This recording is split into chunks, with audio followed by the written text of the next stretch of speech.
Hi, I'm Lisa, I'm Cryss.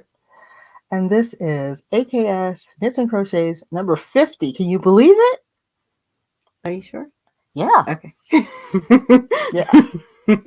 Like for real 50-50 this time. Okay. Oh, you know what? Let me welcome. We've gotten a little influx of subscribers. Welcome to the party. We just did the Fall Yarny YouTube hop, and it was really Hosted by fun. Kim at Crafty Nomad. Yes, thank you for having us, Kim. As always, it was such a fun time. So, Cryss, what do you want to talk about today? So I finished my shawl. I did that in the YouTube hop video, but I thought I would just show it here as well.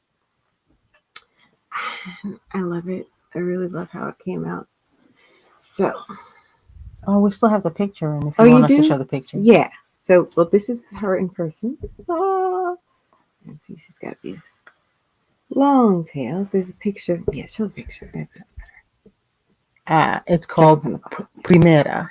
Yes, this is a Primera shawl because she's the first shawl I've designed myself. Now, I took my inspiration from a picture I saw in a sewing pattern book at Joann, but I really made it my own.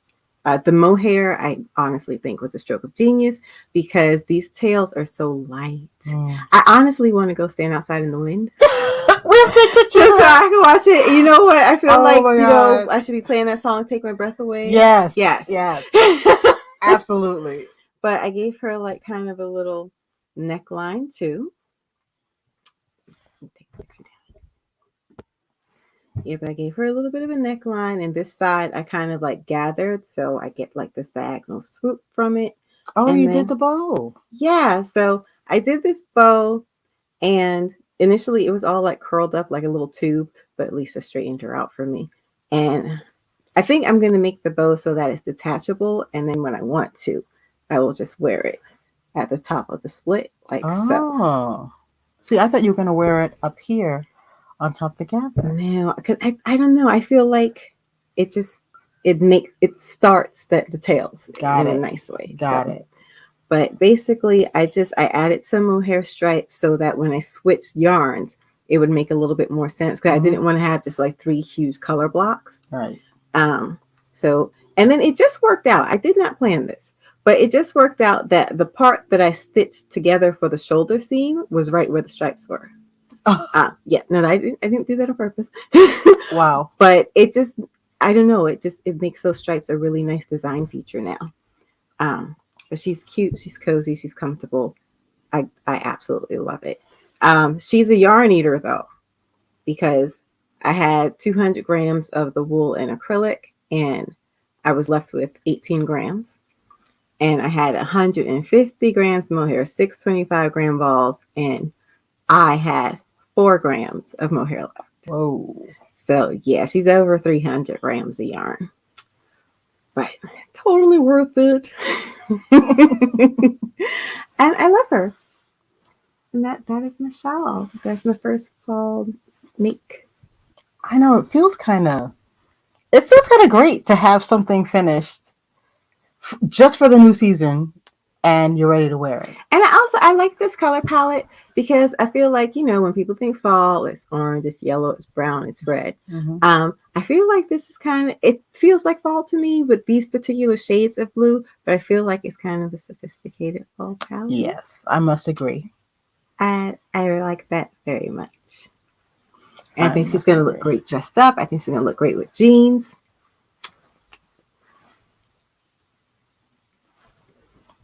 You go, girl. Well, I have an announcement to make. Just a few short days after the end of the first fall make-along, my first fall top is done. I'm so happy with it, though. I don't have a picture of it yet with it on me, but she is completely sewn together. All the ends are woven in. Look at the ribbing on my armhole. Look at that. I'm so pleased how that turned out. Yeah, and this yarn. You know what? If you have the chance, buy some Cumulus. this feels so comfortable next to the skin. It's amazing. Super soft, super I have a luxurious sweater feeling. out of Cumulus and I love it. So all that's left for me to do is finish my beading. And this will be finished. It's just finished now. It's not finished. I'm not again.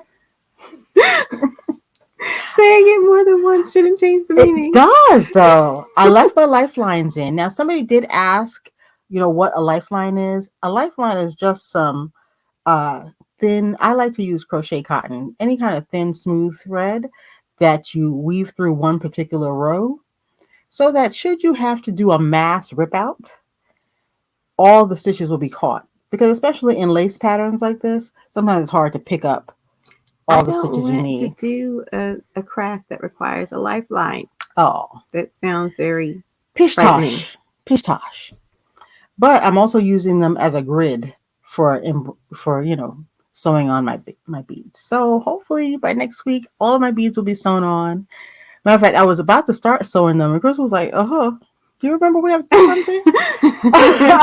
She pulled up her little box of beads and she was ready to go to work. I really was. Like, what you doing, boo? Well, I feel like I learned a lot about decreasing and increasing in pattern from this because I really had to. And I'm going to make a little confession. My decreasing in pattern is much better on the front than it was on the back. Because you made the back first. I made the back first. Yeah. So that was a little wonky because I didn't exactly understand what I was doing. But by the time I got around to the front, I was like, oh, I see the light. So Koth, his eyes open. His eyes are open. Okay. Dharma and Jalad at Tanagra, man. But that's my baby. That is my Nemphila top. Long may she reign. I am looking forward to wearing her. What else you got going on, Cryss? So I'm trying to start my next project. Do I have my bag? I thought you had it. It's all the way over there. Hold on. She'll be right back. In the meantime, I hope everyone's having a good fall. The weather has finally started to let up and give us a little break. I'm going to tell you what happened. We moved the table. Yeah. We turned it 90 degrees. And so the bag was over for the other orientation. It was closer to where I was sitting before. Yeah. That's all that happened. Okay. So my next project. So remember, I was going to make my shrug for the make along, but my overtime top ran over and I wasn't able to start August 1st. So I decided to make something that would take less time. So I was able to finish my shawl with the remaining time. But I want to make my shrug. If you don't remember the story, I made a shrug like this. It's a long shrug, a long cocoon shrug. I made a shrug like this out of craft store cotton, worsted weight. And she got a bit of a drag on her. I mean, I actually really like it, but it's not comfortable to wear. Yeah. And so I have this yarn. It is called Chow Merino, and it's from Primera Yarns, and I got it at like a year-end clearance sales. I paid $2 off. And it's just light and airy. It's year-end clearance where? Primera Yarns website. So check them out towards the end of the year. See what they got. And she is, I believe, merino, alpaca, and merino, alpaca, and nylon. So it's going to be nice and cozy. It's also chainette, but it's light, it's airy, it's fluffy. It's going to move beautifully. And I think it'll just, for what I'm making, something that's going to have so much mass, I think it's going to be a lot more comfortable. So this is where I'm taking my inspiration from. This is called Shrugs, Shawls, and Boleros, and it's by Leisure Arts. And it's that one on the cover. Honestly, most of what else is in here is kind of hideous. But I really like this shrug. So I'm really just going to take my dimensions from this. But I'll be doing my own stitch pattern in Chow. When I was working on the Primera Shawl, I went through so many different stitch patterns to find one that I thought looked good with that yarn. I had a slightly different issue with this yarn because that yarn was variegated. And so not every stitch pattern looked good, but I worked it out. I have a slightly different issue with this yarn. Could you put up that black and white picture? Oh, sure. I swear to you, those are 4 different colors in that picture. Oh, Crystal. I contrast at zero all. contrast. Zero. So I was like, what am I gonna do? Because I don't think I have enough yarn to only use one color. Right. So I will have to use at least 2 of the colors. And I was racking my brain because I was like, I don't want to do some really intense color work thing if you can't really see it. So they're all like these light, it's like pastel kind of colors. Let me take This that is what down. they look like in color. Wow. Yeah. Okay. Yeah. But I have an idea. I think I know what I'm going to do now. I'm actually going to do something that I haven't done before. And I'm going to make this bolero, this shrug, cocoon shrug with motifs. Motifs? I'm going to make individual squares. Now, I don't think it'll be too bad because the size of this, I will be making very large squares, which means I won't have that many of them. So we'll see. I mean, I'll start, and if I absolutely hate it, I'll just come up with something else. But I don't think it'll be that bad. And I have an idea about, like, I'm going to keep the squares simple. I'm not going to do any color work in squares. So each square will be one color. Mm-hmm. But then I'll just kind of like tile them. And I have an idea about an arrangement that I think will look really cute. Vaguely like quilt inspired. Yeah, I think that'll just I think because the squares will be large, even though there isn't a lot of contrast, once you see those huge patches of color together, the eye will be able to discern better that there's actually multiple colors happening. Right. The smaller I go with each color, the amount of each color that I use, the harder it'll be to see the different colors. So I think making some big, huge squares will help that. Now, by huge, how huge do you mean? I'm thinking perhaps somewhere like in the range of 5 to 6 inch square. Okay. Yeah. Because she got no contract. Yeah, none whatsoever. Oh my God. But sometimes you never see it until when you saw the picture. Did you think that was 4? No. No. I swear it's not a prank. It's these 4 balls I have right here. I took a picture of. I'll put them back up because look at that. You can't really tell that that's you can kind of see, because I know the yarns, I can tell which one is the lightest and which one's the darkest. Like I can tell that these 2 are lighter than those 2, but that is all. Yeah. So that's a whole other issue, and I'm glad it came up because I'm trying to learn troubleshooting, and now I have an idea of how I might address this. And that's a good idea for anytime you're going to do color work. Take a picture of them things and put it in black and white and really see if there is contrast. But I think it'll work out. I have an idea. I think it's going to be cute. So I'm using a 4.5 millimeter hook. The ball band recommended a 4, and I was really surprised. It's a DK weight yarn, and often crocheters are recommended hooks that are way too large, I think. But they recommended a 4 millimeter. But I swatched. I ripped out my swatches, but I swatched at 4 and 4.5. And 4.5, you really just get kind of like this fluffier look. So it's not a huge increase, but it made it. Just you have to take my word. It made a difference. Yeah. So I'm going to use my 4.5 millimeter hook, and hopefully, it won't take like crazy long working at that gauge. I haven't worked at DK in a minute, so I think it'll be a nice break. Yeah, from lace weight. I forgot about lace weight. Yeah, you already put it out of your mind. I did. But yeah, so I'm excited to finally, I had this ongoing project where I'm remaking things that I made previously that now like I know a little bit more. I'm making better choices with my yarn. And so I think this will be my 3rd remake. And I have a plan for another one. I have the yarn for that already. So I'm just kind of leveling up my crochet wardrobe, and it's really exciting. Ooh la la. I'm very happy about it. I can't wait to see it because that yarn is so fluffy. It is. So fluffy. Well, I'm already thinking about my next make. And the next thing I'm going to make is actually going to be for my niece. So, Rachel, if you're watching, go away now. She's not going to Go go away. anywhere. So, Rachel asked me over the summer if I could make her a navy blue vest. And when we looked at vest patterns on Ravelry, she picked the plainest navy blue vest in the world. So I was like, okay, I can do that. But, I always want to give things a little tiny bit of something special. So I'm going to use Ultra Wool. It's a nice machine washable, dryable wool. It's 100% superwash wool. And it's navy blue, so she can wear it to school.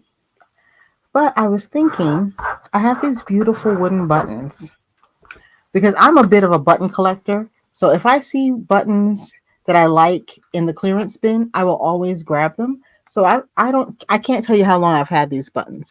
But take a look at that. They're like carved wood. Oh yeah. I'm holding it next to the computer. That's what's making the picture. I think those will look very nice against that navy blue. And it's just, I don't know, if it's got that natural touch that I really like.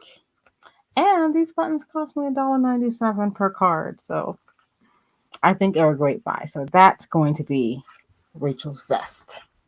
And I'm going to use just a basic vest pattern out of the Knitter's Book of Patterns. So if you don't know what the Knitter's Book, it's called the Knitter's Handy Book of Patterns. It's by Ann Budd. If you don't know what that is, it is just I would say just a basic sweater pattern book. So these are some of the vests. You can put whatever patterning you want into it if you wish, but she gives you a gauge and the stitches are calculated for each gauge in each size, and then you just go wherever you want to go from there. So if Rachel wanted it to be a handy book.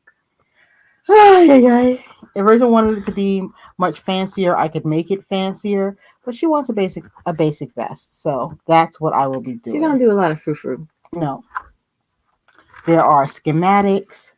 So if you just wanted to use this for sizing, you could do that and plop whatever design element you wanted into it. And she has a couple of these books. So there's a Knitter's Handy Book of Top-Down Sweaters, and this is the Knitter's Book of Patterns. So this contains scarves, hats, a couple of different sweaters, socks, mittens. So you could actually work for years off of this and a Stitch Dictionary. There you go. And I think for sizing, if you wanted to use it as a crocheter, you could do that. I'm with the schematics. Our mom has been having success with using like a lot of Lisa's knitting resources for making her crochet garments because she's just getting information about like shaping and proportions and stuff. So I may give it something like that a try. Yeah. But I tend to just keep my shapes as basic as possible, so I don't have to worry about a lot of shaping. Yeah, but you know, it's something I want to branch out. You know, as you want to branch out, that way you don't really have to reinvent the wheel, figuring out how to make a particular shape. Because quite honestly, we make the same shapes over and over again because our bodies haven't changed shape very much. So if there's already an efficient way to do it, I say go for it. But that's actually going to be my very next project. And I'm planning to start swatching my wool that I got at the last wool event we went to. But I discovered something. If you watch that episode, I believe it was episode 49. If you notice, I rubbed the yarn on the back of my hand. And the back of my hand started to itch right then and there. And then it broke out in a rash. Oh. So I'm going to test and see which one of the wools. Yeah, because it could be I'm sensitive to the lanolin. You and the rusticity. It just ain't got to be all of that. So I think I'm going to end up using the lesser long wool because I think what actually caused me to break out. She only bought wool from people who like own sheep. And I was like, I don't know if that's the thing to do. I'm pretty sure it was this one, but I'm going to test right now and see which one makes me break out. Because don't do that right now. I start itching while we're recording. I itched last time. Oh. So I'll see which one my skin reacts to and not use the other one. So I might have some natural colored yarn for a giveaway. It might work out really well for somebody. Yeah, so that's the whole entire mess, Lisa. Yeah, so I will be working swatches in that just to see how it's going to work for me. Okay. Well, there's that. For my long line cardigan. That little update right there. Yeah, that's where I'm at. That's where I'm at. I just thought you might want to know. So if you do buy some very rustic wool, maybe you want to know if you have a sensitivity to lanolin. I need a little bit more distance between the sheep and the yarn. I needed to go through a few phases or something. Some things, right? Yes. But that's really it for me. I've got. Well, I wanted to show my bag. Ooh. Because I had mentioned in a previous video that since I only work on one project at a time, it makes sense for me to just have one main project bag so that I can keep everything I need together and not have to look for things when I'm working on something, because that's crazy making. And I mentioned I was going to look for a bag at Sheep and Wool, but I just bought yarn. So I thought to myself, I have a few bags in my closet. Let me go see if I have anything in there that might work. And I have a bag that right now I'm basically like auditioning, but I think she might be a keeper. So this is just a cute little basic black tote. I got this at a store called Charming Charlie. They close most of their physical locations, so they only have one store open in my state right now, but they're still operating online. And for a while, because I bought this years ago, it still had a tag on it. We're not going to talk about it. Okay. This was like their signature bag for a while, and they sold it in different sizes and actually have a smaller one. But its main feature was that it came with a cute little matching pouch. Oh. And these loops here you can use to snap it into place inside the bag if you want. But what I like about it is that this bag here has no zippers. And I have had the experience of getting my yarn caught in zippers a lot. Yeah. Enough that it's something that I really give a lot of thought to. Most people might be like, what's the big deal? But I always get my yarn caught in zippers. Yeah, me too, actually. So this, where my yarn will be living, has no zippers, and I like that very much. Plus, it's also just got like this large capacity, and it's got the little feet, so it'll stand up when you put it on the ground. But the little pouch, now this does have a zipper, but if I snap it into place, it won't move around and, have a lot of contact with the yarn that's in the bag. This is like the only thing that like gives it a little minus, but I'm going to live with it. But this bag fits everything. So this is my huge behind hook pouch, because I have like my regular hooks from 2 to 6 millimeters, and I have the jumbo hooks from 6.5 to 10, and then I have the steel hooks from like 0.6 to 1.75. And then, of course, all my notion. So over the years, the number of hooks I own has increased. So I've had to keep like changing hook cases. But this fits in the little pouch. It also fits. I was trying out the, because I have Clover Amore hooks. But I was also trying out the Tulip Edimo hooks. So it fits this case in there as well. How did you like those? They're okay. One of the only thing that bothers me about the Amores is that the handle changes with the hook size, and the Edimos, they're all the same handle size regardless of the hook, and I do kind of like that. This also has 3 little pockets inside, so like right now I have some ball bands in here. This is the second project in a row, the shawl, where I have been able to keep all of my ball bands, just so I know how much yarn I use, because that is very useful information. But it's also just big enough to fit what I call my design journal. And that's just a composition notebook that I write down, what yarn I'm using. I do my sketches. I have a little envelope glued to the inside cover, and I have a paper in there with all my measurements on it. So I can keep everything together when I'm working on something, because you don't know how many times I've been running around looking for the design journal because I didn't have like an official space for it, so it kind of just got floated around yeah. everywhere. But it fits in this bag as well, and then I just have like little post-it notes and a pen. But it is very convenient to have everything I need, but also keep it separate from the yarn that's in the bag. So this is its own little compartment, and my actual project, it won't have all this stuff floating around in and under and over all the yarn. So I think this is gonna work out. I had a few others that I tried out.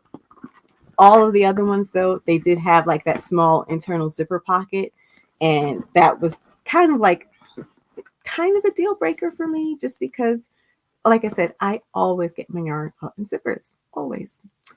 And it also has this strap is detachable, but I prefer to carry my bag crossbody.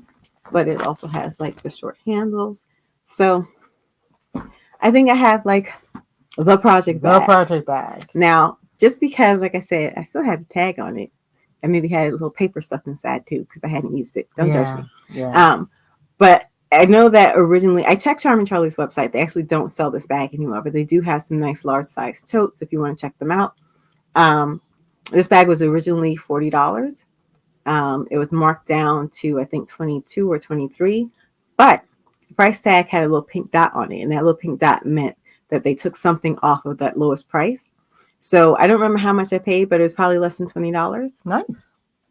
So you can't beat that. I was very happy after overspending ever so slightly on yarn that I did not have to spend any money on a bag. I was just able to get something from my closet that in like the last days of my shawl, I was able to keep it in there. But, this new project will be its first real test of like carrying, a garment size object. But I think it's going to be fine. Yeah, I think so too. And it looks great. I do. It actually looks I great. like it. Yeah. And like it said, it wasn't expensive. So even if over the time there's some wear and tear, when it's time to swap it out for another bag, it won't be like a tremendous loss. Yeah, and now you found a use for a bag that was just laying in your closet, taking up space. Looking cute though. Looking cute. Yeah. I'm not gonna say it wasn't. It looking cute. But yeah, so I don't know, if you work on multiple projects, I don't know how. I was in the habit of like mostly like switching bags for projects just because I didn't really think about the fact, well, if I'm only working on one project, I only really need the one bag. But sometimes, until I wove in ends, a project would stay in its bag. So when I started the next thing, I would get another bag, and I just ended up with too much stuff that I couldn't find when I needed it. Yeah. So having one bag to rule them all will be the thing. And I'm trying to work on my workflow. All of this is to say that I'm trying to be a bit more organized about how I work on my projects, because I'm getting a lot more serious about this. I'm really making clothes for my wardrobe, and I just don't want to lose time to. I had to look for this book today. Yeah. I mean, always searching for things. Yep, it goes right in there. Yep. Boom. I had that same issue with my all my notions. I ended up with 100 tapestry needles because usually I can't find a tapestry needle. I don't know how many stitch markers I have. I mean, we found them in the driveway. Just... The funny thing was, it had snowed, and after the snow melted, it was still right there. It was still right there. I finally just went and picked it up. Yeah, but for me, what worked was getting. I always like those fabric covered sewing boxes they sell at Joann's. They go on sale all the time. There's coupons. So I picked one up, and that's where the bulk of my notions live. And I haven't had to like rebuy something I already knew I had. It's not really like, I mean, you can carry them out in the house, but you wouldn't take it like out the house. What do you do? No, if I have a project that's notion dependent, I just have a little kit of just what I need for that project. So my t-shirt had a lot of stitch markers attached to it. So I had a couple extra stitch markers for whenever I needed to mark something. I had my my crochet cotton in the bag. So things I'm actively using will stay with me. But what did I need from my box? Oh, when I was sewing it together, my clips, Mm-hmm. they live in that box because I don't use those all the time.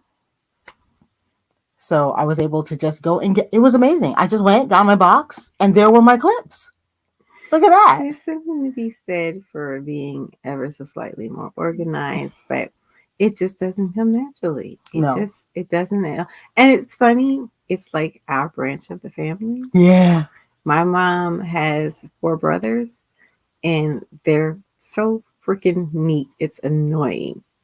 And we're the messies. Yeah. Yeah, it's true. Somehow it missed us because, my grandmother was very organized. And like I said, the boys in the family, very organized. But and it's so funny. A friend of mine, she sews. And, I was telling her, I'm trying to organize all my bits and pieces so I don't have to spend so much time looking for things. And she goes, well, looking for things is part of it. Oh, no. Like, oh, no. No. I can't do it like that anymore. She's like, don't have to look for things. She looked at me like I was crazy. I was like, oh, okay. Oh, no. I guess that's one way to do it. Yeah, absolutely. So now I have a small kit. I showed it a couple of weeks ago, just a box with dividers. So all my beads are in there, my beading needle, the thread that I'm using, because I would have to look for those things each and every time. I have to say something. Mm-hmm. So there's a YouTube channel, I think it's called Philena. That's her channel name, right? Yeah. Okay. So it's Phyllena. And she showed this little case that she bought for holding notions that I have absolutely no need for. But it was so pretty. It's so cute. I really wanted it. I'm just like, yeah. I think it was like in her most recent video. And I haven't gone on like to look for it yet because all of my notions are in that big case I showed you. My tape measure, my nippers, my stitch markers, all of that stuff is already contained. I don't need another thing. Crystal, I have a knit kit, and that's where most of my notions live, and I just move it from project to project. What is that? And I wanted that little case. Things? I wanted that little box that she showed. And I was like, you don't need that at all. You don't need that at all. Right? But as soon as I saw it, I was like, my eyes widened. I was just like, but I want that. Yeah. But that would be like clutter, right? Because it would be more it would add space. It would take up space in my bag. But you would I already have those things contained. So just talk yourself down. I'm trying. Okay. I'm trying. That's one of the risks of watching other knitters and crocheters on YouTube, because when they have the little notions cases or project, but I am a sucker for those project bags, and a lot of people they're sewing their own project bags and maybe selling them online, and the fabrics. Yes. I have so little self-control. It's a shame. Well, now that you're sewing, you could sew yourself a couple of project bags. I thought about that, but I have my whole one project bag thing going. It's really the fabric that calls. It is. That's really all it is. Maybe I should make myself a couple of kerchiefs or something. Yeah. But yeah, that's what I've got going on right now. And then I have another project that, is in the back of my mind that will probably be, the next thing that I work on. But I'm trying to stay focused. I'm not going to swatch. I'm not going to do anything. I'm going to stay focused on this project right here. I have my next project that I have to do that I haven't even swatched yet. But I have been thinking about a sweater I saw that I might want to make my own version of. I was watching this cooking show, right? Oh. What is it called? It's Complicated. That's what it's called, with Tabitha Brown. Cute show. It's about feeding people who are annoying. They're not annoying. They have dietary needs or strong preferences. Okay. It's one thing to have your dietary needs, but then I think the challenges they give people are ridiculous, because it'll be like someone who doesn't eat meat or gluten, but I want a hamburger. You can't have a hamburger. Let me make you a thing that you can eat. Don't ask me for a hamburger. But that's my issue with the show. But go ahead. I like the show. I think it's fun and charming. But one of the contestants had on this sweater, and I was like, Did you take a picture? Because oh, I have a lot of like really you know wonky what? I'm pictures gonna have to go back to that of my TV episode screen. and take, but I haven't forgotten it. I have not forgotten it. The sleeves were kind of slightly, it was a set-in sleeve, slightly puffed, elbow length, and it had like almost like a meshy looking stitch. And then the body was a completely closed work, but it was zigzags. And it looked like it kind of bloussoned. And I was like, I like that. So I think I have full of that stuff. I think I have a sensible substitution in my future. I have a folder on my phone called Crochet Inspiration, and I dump all the folders in there. And the thing is, I actually use that folder. So like when I made my shawl, I flipped back and I saw that picture from the sewing pattern book, and boom, I had a project. But so that's been itching at the back of my brain. Yeah, you need a knitting folder. I do. And I'm gonna, you know what? When I go back downstairs, I'm gonna take a picture. I'll find that episode and take a picture of it so I have it. But I want to make all the things now that I've gotten something off the needles. Mm-hmm. My needles are feeling kind of cold and breezy. Mm-hmm. So I'm going to swatch Rachel's thing just to scratch that itch. I think I'm going to sketch that sweater and take a picture of it and maybe look for the patterns that I might use in my stitch dictionaries. I was just thinking that if I cloned myself, I could have multiple versions of me making different projects, but then the clones might want to wear those things, and that would be an issue. That would be an issue. Y'all would fight. Like, but I crocheted, but I found the pattern. Oh no, it would get ugly really fast. Really, really fast. But that's where I'm at. I have a lot of swatching to do. I'm just gonna put that right out there. I have a lot of swatching to do. And I'm waiting to see if my arm's gonna break out. I don't know why the back of my hand broke out. But if the back of my hand, if my hands are sensitive, maybe it was just like dust. Maybe the yarn had just been out in some place that was like, or maybe it was hay or something. In a barn? Yeah. So I'm just saying, like, maybe it wasn't the yarn itself. Maybe there was wasn't. something on the yarn, and now that you rubbed it off on your skin, it's not there anymore. Because you can see I still have the remnants of the rash. But I was like, maybe you took care of that. One of these yarns made me break out. Some people wash their yarn before stitching with it. I don't know how that works. Yeah, I don't want to do that. I thought about it. I was like, if I'm really sensitive to one, I just won't use that one. Okay. But I think I'm inspired by our 50th episode. Do you think we should do a little giveaway?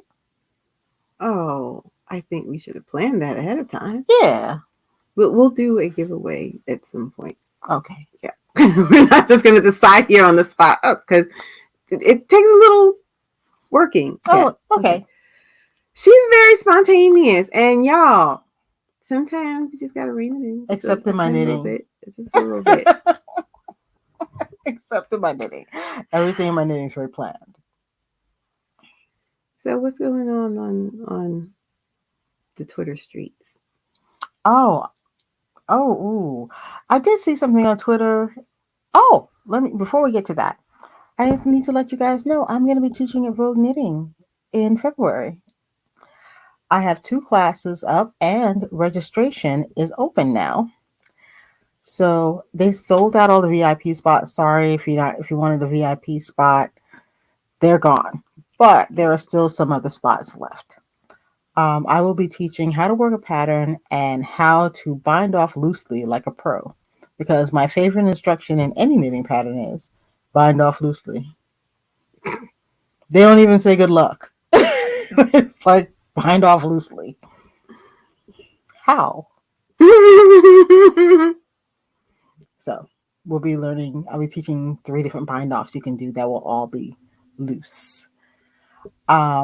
Yeah, so it turns out now, my only issue with people who to talk about these things on Twitter sometimes is that they will not actually name the person who has transgressed.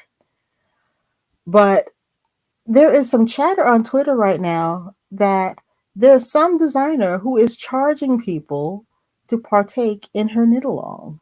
Not knit-along, in her testing, in her pattern testing. I was like, Excuse I what? But did she give you the yarn? No. I'm trying to understand what I would be paying for. Me too.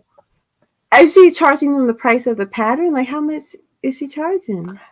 They did not say, because the woman who was talking about it was so appalled. She was like, "No one should ever charge you Right? for being. You're working for them. They should not I charge know. you for that." So she was ever so slightly appalled. And someone else chimed in that she participated in a pattern test wherein the designer was also a yarn dyer, so she required you to buy the yarn from her. Mm-hmm. Yeah. That's some bold ish, and I don't. Mm-hmm. I don't pattern test. I've never pattern tested. And when Knitpicks decided they would deign to offer crochet patterns, I did apply to be one of their pattern testers, and I didn't get the gig. And I'm really glad, because what I hear about pattern testing, it's not for me, y'all. It's a no from me, dog. That's a no from me.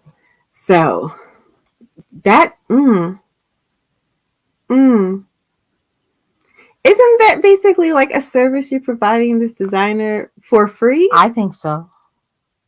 So you can like troubleshoot your pattern before it's offered for sale, and then you're in the position to maybe having to offer refunds because something in your pattern was flawed. Correct. And that's how they get pictures in different sizes, because those people who tested the pattern, they will say, "Oh, I'd love somebody who wears a size 12, 14, 16, whatever, to test the pattern." And they take the picture of that one so you can see it in several different sizes. So I totally understand if you enjoy pattern testing, you like the preview, the pattern, you might want to support a particular designer, help her get her business off the ground. But I think the sheer audacity. Don't pay to pattern test. No. Don't.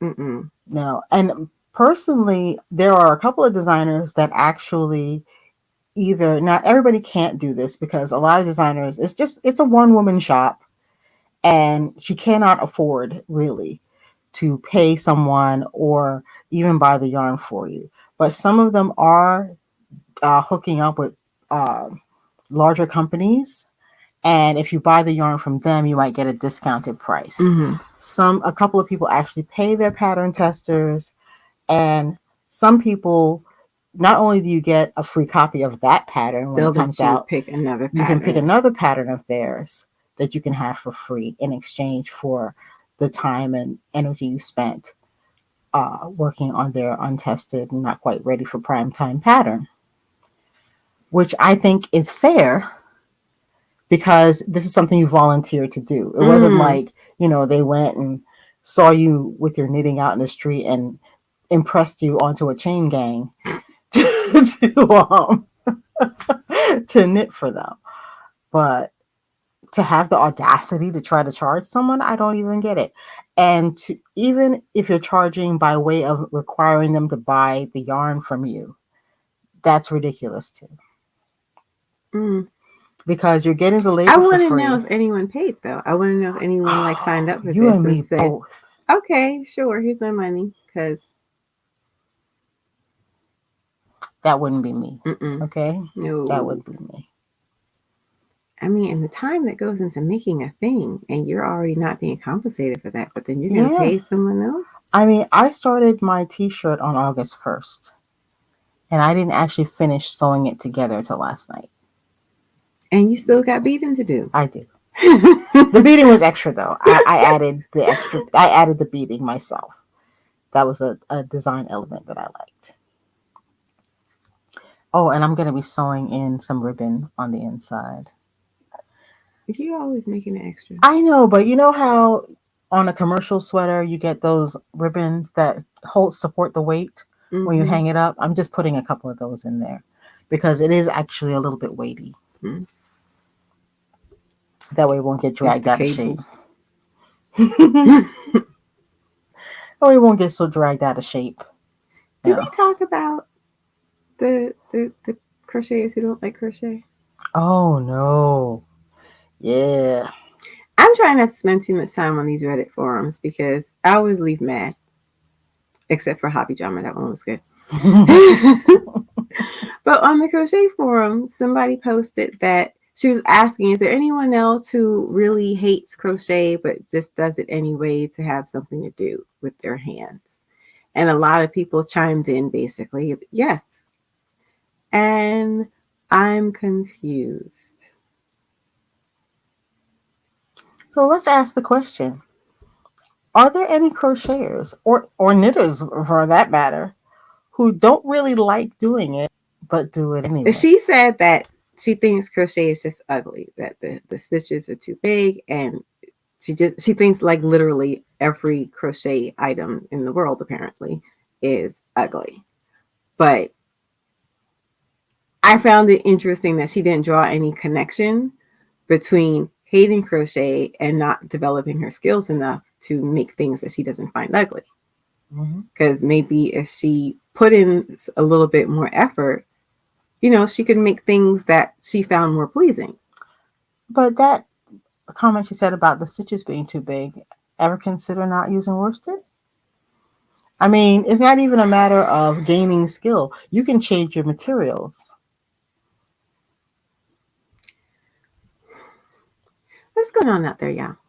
Y'all, do you hate crochet? And do you have a hobby, like a thing that you do outside of work that just it takes your time and takes your attention and takes your energy that you hate doing? Anything, it baking or sewing or whatever. Do you have a hobby that you hate?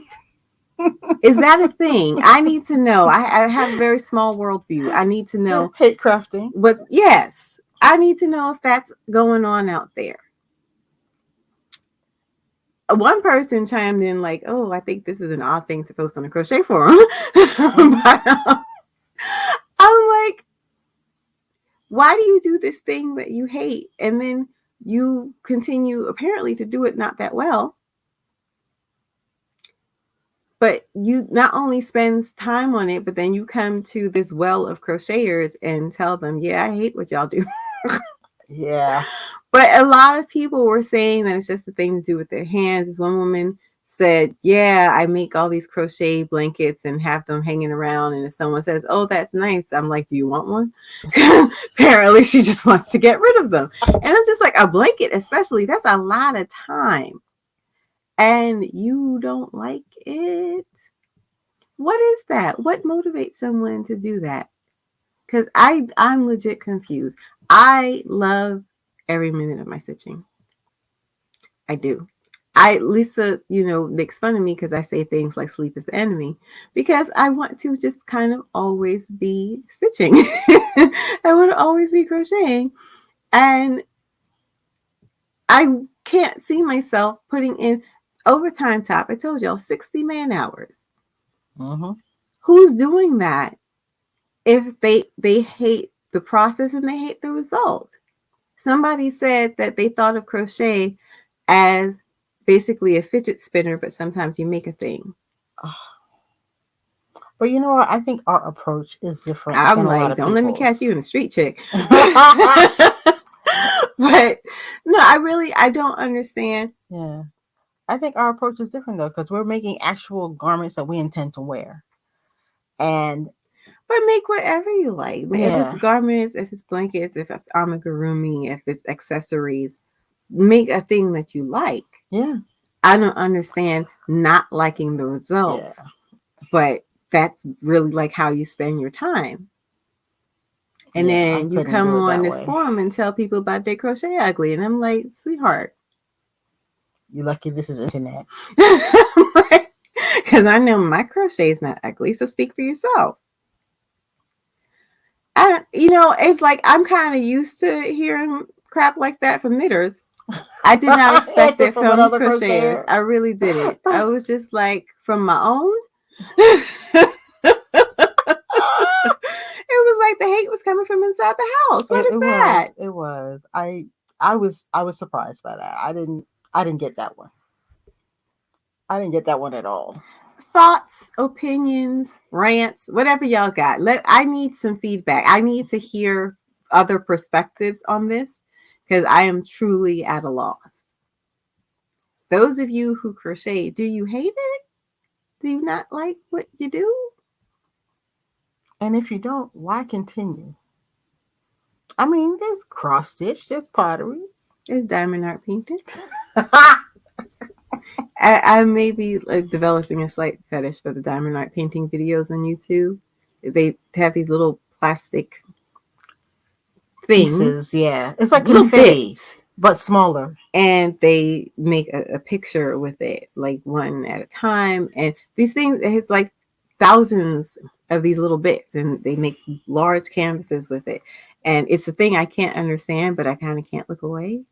It's the one channel that I watch a lot is Diamonds and Washi, because she seems genuinely enthusiastic. She loves it.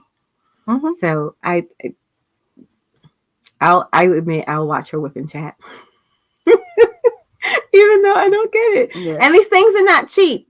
I went to their website. It's like $50 to $90 for one of these things. And I was just like, that's a lot to pay for insanity. Yeah. Because I would be crazy by the time I was done with one of them.